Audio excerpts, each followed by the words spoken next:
Oke, kita bahas 4 topik yang berikutnya, yaitu tentang manfaat menjadi wanita karir, ya.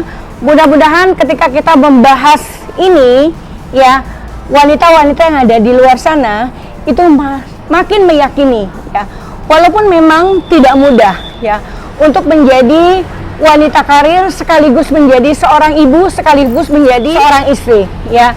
Memang tidak mudah, ya. Namun mudah-mudahan dengan sayangnya mengenai 12 manfaat yang dibahas oleh Duniawan.com, ya, menjadi inspirasi saya pada malam hari ini, yaitu yang pertama adalah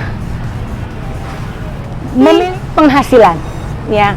Tentu saja memang bekerja adalah untuk mencari penghasilan, ya, sehingga dengan wanita bekerja, dia akan sekaligus juga adalah menjadi penopang ekonomi keluarga, ya. Karena dia memiliki penghasilan, maka dia juga ikut membantu ekonomi keluarga, bisa bahu-membahu dengan suami. Dan tanpa disadari sebenarnya, akhirnya karena suami juga merasa ikut menanggung atau ikut memiliki tanggung jawab, sehingga rasa kasih sayang itu semakin lama semakin besar. Ini pengaruh yang tanpa disadari, ya. Dan ini banyak sekali terjadi di antara teman-teman, ya. Jadi di listing semua kebutuhan yang ada di keluarga, dan antara si suami dan istri itu berbagi, ya. Contoh, ini adalah bagian suaminya untuk membayar katakan cicilan rumah, ya. Lalu istri itu membantu untuk biaya sekolah anak, ya. Kemudian apalagi ternyata dengan adanya penghasilan, ya, si istri juga menjadi seorang yang mandiri, ya, karena dia mencukupi kebutuhannya sendiri, sehingga dia tidak banyak tergantung atau sedikit tergantung kepada si suami, ya.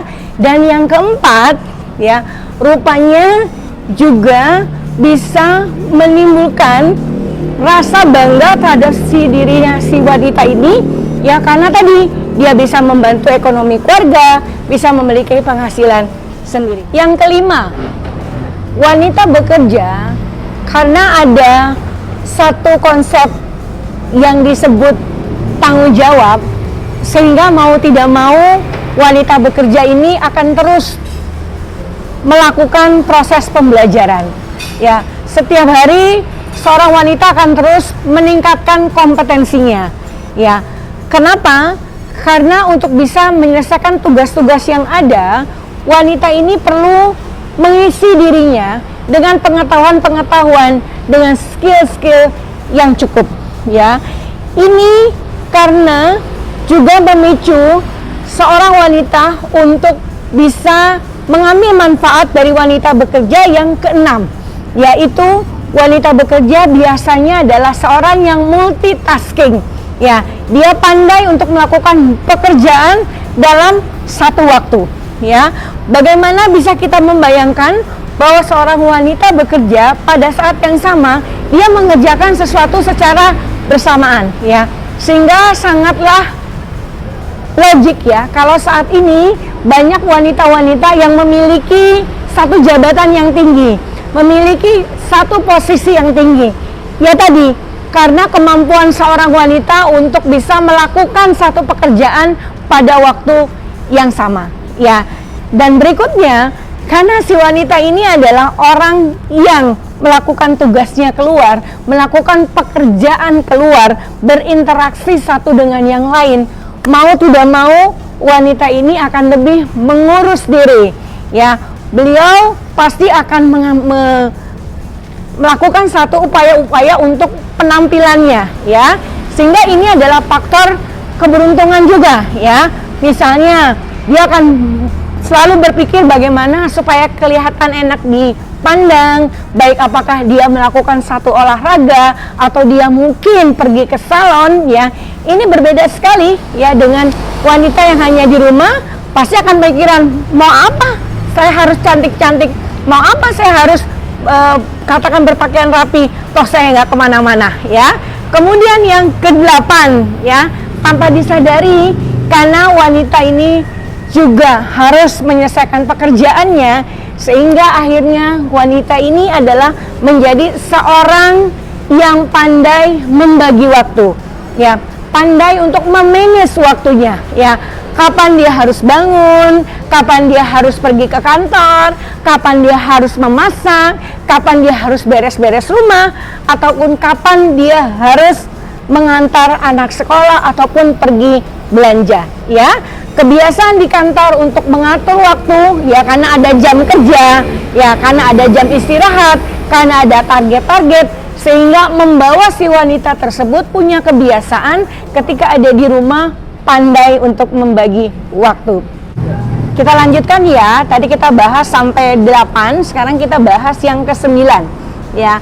Yang ke-9 adalah bahwa si wanita bekerja ini, ya, akhirnya dia mampu untuk mengatur dirinya menjadi lebih perfeksionis, ya. Dia tidak akan mungkin untuk tampil sembarangan, ya. Dia akan selalu untuk bekerja yang terbaik, ya. Karena kebiasaan dikejar target, kebiasaan memiliki KPI, kebiasaan untuk mencari sesuatu yang lebih baik, akhirnya si wanita berkarir ini menjadi orang yang tumbuh sebagai seorang yang perfeksionis, ya. Kemudian yang ke-10 adalah si wanita karir ini tanpa disadari rupanya akan menjadi problem solver, ya. Jadi di dalam kehidupan bermasyarakat, di dalam kehidupan berkeluarga, tanpa disadari wanita ini menjadi tempat bertanya, tempat untuk meminta pendapat, tempat untuk mencari solusi-solusi, ya. Dengan kata lain, dia adalah orang yang handal karena terbiasa untuk menyelesaikan satu masalah, ya. Dan kemudian yang ke-11 itu adalah si wanita ini biasanya adalah orang yang visioner, ya. Orang yang memiliki satu pandangan untuk ke masa depan yang lebih kaya, dan ini pengaruhnya adalah pada anak-anak dan keluarganya, ya. Dia biasa menyiapkan anak-anak untuk masa depan kelak, ya. Tahap demi tahap dia lakukan. Kenapa? Karena di dalam dunia kerja itu biasanya ada yang disebut tujuan jangka pendek, tujuan jangka menengah, dan tujuan jangka panjang. Nah, sehingga kebiasaan ini dibawa oleh wanita karir di dalam kehidupan berkeluarga, maka jadilah dia seorang yang visioner, ya.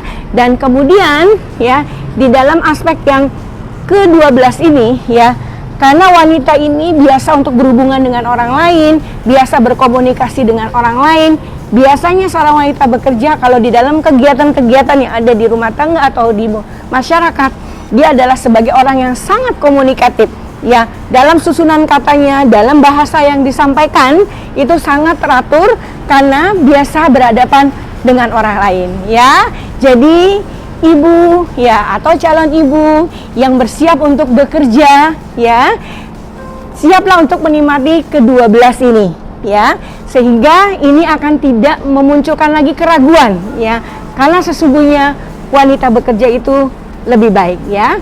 Semoga berguna 4 faktor yang Jipa Production bahas dari awal, yaitu mengenai apa definisi wanita bekerja, ya, kemudian apa beda antara wanita bekerja dengan ibu rumah tangga, ya. Yang ketiga itu adalah alasan kenapa bekerja, dan yang terakhir mengenai 12 manfaat dari wanita bekerja.